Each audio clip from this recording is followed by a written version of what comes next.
หมอยซุงค่ะหมอยซุงพี่ๆน้องๆผู้ปันแห้งข่าวสายหมอหอมกุ๊กก๊อกค่ะมื้อนี้ก็เป็นวันที่20เดือนธันวาคมที่4ปี2025ในตอนรายการเฮาค่ะตอนในเดี๋ยวอ่อนเอาพี่ๆน้องๆเฮาค่ะมาถ่อมมาเลยเพียนโดยเกี่ยวกับลุยลองปักเปิงการใจตื้อสื่อ Social Media ออนไลน์เนี่ยค่ะเนาะอำนั้นก็ตั้งอังกฤษที่ฮ้องว่า Digital Law เนี่ยค่ะตั้งไทยที่ฮ้องว่าพรบคอมพิวเตอร์ในนั้นค่ะในตอนแรกค่ะในก็ไล่ห่างแฮนมาตั้งเสียงทั้งหมดเต็มีอยู่เก่าขออันลำลองแลจำโตเฮาเนี่ยค่ะซึ่งหนังว่านั่นเดียวค่ะเนาะการใจตื้อสื่อตรงก้นอันวันนั่นเพราะว่าเฮาค่ะหมอเอาหมอใจหมอตื้อมันก็ปันพ่นหลีแลปันลองมนต์ซื้อเฮาค่ะตั้งนำก้วยกาวาสังว่าเฮาค่ะอำไลฟังเสอำสติเส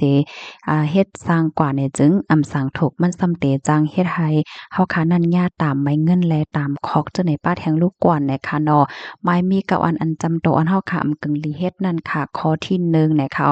การป้นแป้นลองเป็นเจ้าของแต่ค่ะตั้งไทยที่ฮ้องว่าละเมิดลิขสิทธิ์เนาะตั้งอังกฤษก็ที่ฮ้องว่า copyright อันว่านั่นค่ะน่ะเนาะซังเจิ้นดังว่าเฮาค่ะใจตื้อสื่อ social media ออนไลน์เสียวแลไหนเฮาค่ะซ้ำกว่าลักหลอมเอาอำว่าที่เป็นข้อความเพลงความแคปหางวิดีโอและเจิ้นในค่ะมาต่างติในช่องเฮาไหนนั่น สังว่าเฮาคามเลยย้อนขวางเพราะว่าในจึงอันใดก็สังว่าอันเป็นเจ้าของนั่นเปิ้นใครจ้อยตะลางเฮาเนี่ยจึงเปิ้นก็มีส่วนติเดจ้อยตะลาเอาตั้งผิดไลเนี่ยค่ะอันนี้เป็นข้อที่1ค่ะเนาะกำในข้อที่2ค่ะการเต็กแชร์สืบปืนแพเนาะอันนี้ก็เป็นลองดีหรือฟังได้แต่เนี่ยค่ะสังเจอหนังว่าหมอป้อบางไลค่ะเนาะเฮาค่ะก็หันข้อความและสังคลิปวิดีโอว่าสังว่าจะได้และสังว่ามันเป็นลอง พิษหม้อกันห้าอำนั้นก็เตรียมต่างลาวาหั่งก็นั้นก็ในห้าลาวาหั่งจุ่มนั้นจุ่มในห้า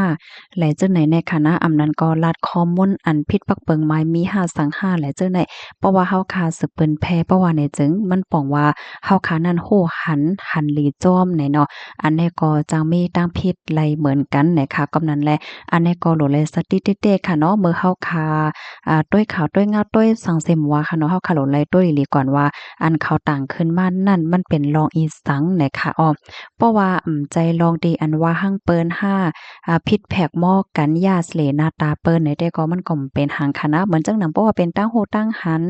และเจ้านายมันแต่จังมีพรหลีดอนตาก้นตั้งน้ำในอันนี้เฮาคาแชร์ในมันเป็นลองดีหลียอก็เป็นการเฮ็ดตั้งหลีก่อนในโตสืบแมงปันสืบแมงปันตั้งโฮตั้งหันปันก้นตั้งนำลูกกวนเหย้านะคะกำนั้นแลข้อที่2ได้ก็เมื่อเฮาคาได้แชร์สังนั้นเฮาคาเนี่ยก็โหลดไหลทัดทองด้วยเสกวนนะคะมังปอเฮาคาเอาได้เลยว่าจึงหาเฮาคาถ่อมเปิ้นว่าหั้งก็นั้นก็ได้แหน่เพราะว่าเฮาคาแชร์กว่าในสังทุกก็เปิ้นก็ได้ว่าเฮาหันหลีจ้อมเปิ้นนั่นน่ะเนาะกำในเฮามาด้วยแทงข้อที่3ค่ะอันได้ซ้ำตอนดาก้นดีอันเปิดเพจค่ะเนาะมีช่องมีหัง เป็นของโตเจ้าเก่าไหนอันนี้ก็หลุดไล่ปากตาด้วยอันดีเปิ้นมาปั่นตั้งหันถึงอยู่ตาสีนะคะสันเจ้าหนังว่าตั้งหันถึงอันไลเนาะมันผิดปักเปิงหมายมีคอมพิวเตอร์ป้อเนี่ยจึงติดไล่ด้วยติดไล่หมอดแปดว่าสังว่าเจอนายเฮ็ดไหนคะปองว่าเฮาคาเปิดเพจเปิดทางไหนก็เฮาก็หลุดไล่ด้วยหลอมป้านไหนค่ะกับในมาแทงคอที่4เนาะการลงแคบหางเหมือนจังหนังว่าหางโป๋ย และเจ้าไหนเนาะอันเรื่องๆเจิงๆลองไต้ซินไต้ซือว่าสังว่าเจ้าไหนอะเนาะอันนี้ก็บ่เป็นไรในกึ่งหลีโลงนั่นค่ะน่ะมันเนี่ยก็จางเฮ็ดให้ตุ้มเตินไรมันเต็มมีมแต่มันก็ในหลักถ่ายหางเปิ้นเหมือนจั่งว่าหันนมอิดๆห้ายอก็ต่างหางตีปิดๆป๊อดๆในเหมือนหนังว่าเฮาคากว่าหางเปิ้นมาเฮาบ่ไลขว้างเฮ็ดให้เตอเกิกสะเลหน้าตาเปิ้นในเจ้าแนวเนาะ อันนี้ก็ลายในเขาเนาะจังเพชรปักเปิงไม้มีเหมือนกันในเขาบ่เป็นไรได้ก็โหลดไรเงิงนั่นน่ะเนาะกำในมาแทงคอที่5ในการต่างเกี่ยวกับเลยลองลูกอ่อนค่ะอันนี้ก็โหลดเลยสติเด้ๆในคณะสังเจอหนังว่าเฮาคาเตต่างแคบหางวิดีโอลูกอ่อนว่าก้นหนุ่มว่าเจ้าในก็โหลดเลยถามเจ้ามันเสียก่อนถามพ่อแม่เขาเสียก่อนมันหนังว่าเฮาเตียวหางลูกโซต่างแคบหางสังสิงในเจ้าในเนาะจ่องไล่5ได้เฮาโหลดไล่ ถามปอแม่เปิ้นเสก่อนเฮ็ดจั่งใดคะนะป้อเหมือนหนังว่าต่างยุกยองยองอ้ามว่าจังว่าจังไหนแต่ก็มันก็เป็นหังเนาะก็หนังว่าเพราะว่าเฮาคาเตกว่าต่างตัวอย่างมันต่างเป็นขาวเป็นหางห้าลูกอ่อนหมัดเจ็บลูกอ่อนอยู่ลี้ลูกอ่อนเหมือนหนังว่าบางก็มันเต็มมีมใจห้าเอาหังลูกอ่อนกว่าต่างให้ก็ย้อนตั้งใจแถมว่าจังหวัดเชียงใหม่เนี่ยอันนั้นในหลูเลยถามพ่อแม่เขาลีลีเนาะเพราะว่าเฮาคามาต่างเนี่ยก็เฮาโหลดไหลปีกหน้าตาปันพองห้าแหละจังไหนอ้อกำในมาแทงข้อที่6ค่ะในก็การต่างอำนั้นก็แต้มต่างข้อมูลก้นอันเปิ้นเซ็งสายใจกว่าและจังไหนค่ะอันนี้ก็ลำลองเต้ๆเฮ็ดจังไหนค่ะอ้อน้ำเมื่อหนังว่าเฮาคาได้เอาหางก้นเป็นค่ะเนาะมื้อหนังบางก็ในเปิ้นนอนยดยาโตไว้อยู่ดีคงหยากว่าแลกว่าใจเปิ้นเฮเฮาก็ไถแคบหางมื้อหนังว่าไถหางเฮามาแอวมาใจจังซี้เฮ็ดแหนอันนี้ก็เพราะว่าเฮาคาเลยขว้างเปิ้นในเฮาคากึ่งลีไลเอาต่างในอ้อเนาะเฮาก็เหมือนจึงหนังว่าก้นดีอันรู้เซ็งสาใจกว่าเย้านั่นอันนี้ก็เหมือนกันค่ะเนาะเฮาคำกึ่งลีไถหางเปิ้นหางฝั่งหางหน้าตาที่อันเปิ้นเซ็งกว่าเย้านั่นเอามาต่างและเจ้าไหนเนี่ยค่ะอันนี้ก็สังว่าญาติพี่น้องเป้งป้อหันใจไหนจางจ้อยตะลาไหลเฮ็ดไหนเนาะเฮาก็อันลีเฮ็ดแทงได้บางปอกได้เปิ้นก็ตึกมีสายใจอยู่ค่ะเนาะเฮ็ดอาสังเหมือนจังว่าก้นก็ได้เซ็งกว่าเย้าว่าต่างหางก้นเซ็งกว่าเหย้าติเต้เปิ้นไปเซ็งเนี่ยพี่น้องค่ะได้หันแม่นเนาะบางปอเฮาได้หันแม่นยาที่เขามาต่างว่าสังว่าจังได๋แหน่อันนี้ก็ลีเฮ็ดเนี่ยค่ะเนาะมีต่างเพศเหมือนกันค่ะกำในมาทางข้อที่7ค่ะอันแน่การหล่าเปิ้นค่ะเนาะอันหลาเปิ้นได้มันได้มีหลายมิ้วค่ะเนาะการที่เฮาคาแต้มต่างโพสต์หลาเปิ้นได้มันมีปักเปิงหมายมีไว้อยู่เหย้าเลยค่ะเนาะทางไทยเขาในห้องว่าเป็นกฎหมายอาญาเฮ็ดจังได๋ค่ะซันเจิ้นหังว่าเฮาคาพูดข้อมูลมันเต๊ะๆมีสักเสนหลักฐานเต๊ะๆหมังปอเฮายินเปิ้นว่าเฮาคาก็ว่าจอมเฮาหันเปิ้นหลาเฮาก็หลาจอมตั้งดีเฮาคาไหลโคหลายโหย่อยยำมันเฮ็ดไหนนะเหมือนจึงหนังว่าหลาเปิ้นเซเน่เปิ้นเฮ็ดให้เตึกคึกสลีหน้าตาเปิ้นให้เนาะแล้วก็เอาหางเปิ้นต่างป้าแหละจังไหนในค่ะนะอันนี้ก็จังมีตามคอกสูงถึง3ปีไหมเงินป่น200,000 วัตต์นะคะเนาะค่ะนั้นก็ตั้งยาตั้งคอกตั้งไหมเงินเฮ็ดจังไหนค่ะกำนั้นแหละอันนี้ก็หันถึงว่าเป็นโรงใหญ่ได้เนาะเมื่อเหลียวในเฮาค่ะมีตื้อต่างค่ะเนาะว่าเฮาค่ะได้แต้มต่างห้านลาดเฮาในเฮาเฮ็ดรายวันเนี่ยเสยตาเพราะว่าเฮาค้ำสติไหนลูกตีไลอยู่ลีกินลีมีการมีงานแหนมสังทุกข์เลยสุขเลยยุงจอมมันให้ไหนค่ะเนาะกำในเพราะว่าเฮาค้ามาด้วยข้อที่7ค่ะเนาะพี่น้องค่ะมันก็ได้ถามว่าเพราะว่าเป็นแห่งการยานเมืองลู่ในซ้ำกว่าจ้อยตะลาไลอยู่5เพราะว่าหลากันในเปิ้นเตจังจ้อยตะลาไลอยู่5เนี่ย อันนี้เป็นปักเปิงหมายมีที่ในเมืองไทยค่ะเนาะมันสุ่มงำหมดค่ะว่าได้เป็นแห่งการยานเมืองกอเหย้านั่นน่ะเนาะเพราะว่ามีวัดไหวเฮ็ดจังไหนตัวอย่างเปิงแตกมันเนี่ย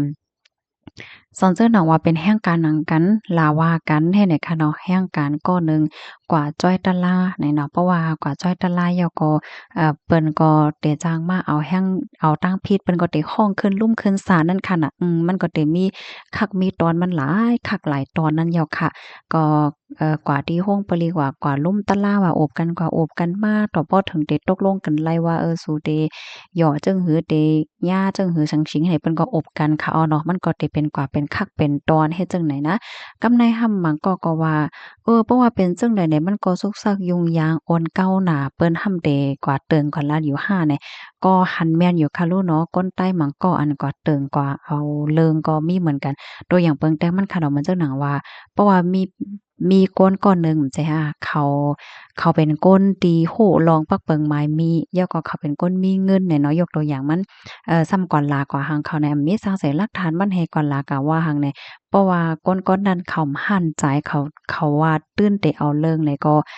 เขาโตเขาค้านเฮ็ดค่ะเนาะโตเขามีข้าวยามไหนเขาก็กว่าจ้างอันเป็นทนายความเช่นนี่คับเครื่องปานเขาไล่ค่ะ นะครับครึ่งปันเขาให้ก็บ่ถึงวันก็ขึ้นศาลให้เขาก็กว่าโจ้มอันเป็นชื่อนี่อันเป็นทนายความเขานั่นเฮ็ดในค่ะ ออกข่าวกำนันและอันนี้ก็ฟังนำค่ะเนาะไก่เพให้เลยจังไว้เพไว้ก่อนเพราะว่ามันเป็นมายาวมันถือซุกซากค่ะนะซุ่มการซุ่มงานซุ่มเงินซุ่มตองค่ะดอกยาวก็มันก็ป้อกว่าจ้างอันเป็นเช่นเนี่ยก็เซเงินเที่ยงให้ไหนนั่นค่ะเนาะมันก็กึ่งตามจอมแม่นค่ะก็บ่หันถึงว่ามีพ่อเหรียญจอยแช่ก่อนนำค่ะนะอันนี้ก็ไม่ใจถึงพี่น้องเฮาเนี่ยค่ะเนาะให้ป้อจังเลยไว้เพไว้ก่อนในเสร็จเลยเอามาสึกเป็นแพร่ปันกันกับในเฮามาด้วยแทงข้อที่8เนาะการที่เฮาคาเด็กไล่เด็กถูกใจอันในก็สอนเจ้าหนังว่าเฮาคากว่าหันโพสต์อันหนึ่งค่ะเนาะตีอันเปิ้นเตรียมลากันเตรียมว่ากันเตรียมทัดสร้างอันที่มันเฮ็ดให้มีลองตุ้มย้อนต่อรองมันกึมในตรงวงโกนการเมืองอันไปมักมีอันที่มันเหมือนหนังลากันกว่าลากันมาเนี่ยพี่น้องค่ะได้หันโยมใจค่ะเพราะว่าเฮาคากว่าเด็กถูกใจปันไหนมันก็ป้องว่าเฮาคานั้นหันหลีกำเทียมจ้อมเย้าไหนค่ะกอบนั้นแลตาเฮาคาได้เด็กถูกใจปันสีเมียวๆในเฮาโลไหลทัดด้วยสิก่อนเฮ็ดไหนค่ะพี่น้องเฮาค่ะนะพี่น้องค่ะได้ฟังหันค่ะเนาะก้นหมังก้อในคำละลิเด็กถูกใจบันไผนะเพราะว่าเขาเด็กถูกใจปันเนี่ยก็อารมณ์สมว่าจมลงว่าย้อนเพราะว่าเด็กถูกใจเนี่ยมันก็มีกาคันนะเฮ็ดไหนน่ะเนาะบั่นใจว่าเด็กกระป๋องกระเปนลงกว่าเฮ็ดไหนเนาะกำในมาแทงคอที่เก่าค่ะส่งแคบหางค่ะอันนี้ก็การส่งแคบหางของเปิ้นค่ะนะเหมือนหนังว่าเฮาคาเอาแคบหางเปิ้นกว่าใจกว่าตื้อเนาะเหมือนหนังว่าเฮาหันหางอันใดหางหลีหางอันใดเข้มเนี่ยเฮาคาซ้ำเอากว่าใจตื้อค่ะเนาะเอากว่าใจตื้อเป็นการเป็นงานเอากว่าเหมือนหนังว่าเอาหางเปิ้นกว่าใจก็เฮ็ดหากินซึ่งนั่นน่ะตัวอย่างมันอันนี้ก็ผิดเหมือนกันน่ะค่ะ ตั้งเสียงตั้งหมดก็จะมีอยู่เก้าข้อค่ะเนาะอันเต็มมันได้ก่อนดำเหลือเสียนในตอนใดได้ก็ค่ะเลิกมาอันจำตัวเฮาก้อยเนี่ยค่ะเนาะข้อมูลในคาเลปีมาดีวงใน .com ออกไว้เนี่ยค่ะค่ะยินจมพี่น้องค่ะกูก็ที่รับถอมปันแห้งค่ะเนาะหนังพี่น้องเฮาค่ะพบปันแห้งขาวใส่หมอหอมปอดเดเลยรับฮู้เนาะปอดเดเลยฟังกันนั้นแชร์กว่าน้ำๆค่ะเด็กเลยเด็กแชร์ปันคลิปใส่หมอหอมได้เป็นหังค่ะผิดเปิงไม้มีสังเลยค่ะเนาะก็เพราะว่ารายการเฮาค่ะกูวันๆก็จึงหนังตีโฮกันค่ะเนาะหนังได้เป็นขอฟังหนังได้จังเป็นตั้งโฮตั้งหันในตรงวงเฮานี่แหละเฮาก็แชร์ปันกันนั่นน่ะเนาะยินชมนำค่ะย้อนให้อยู่เลยกินหวานในรถเพกันค่ะหมอยทรงค่ะ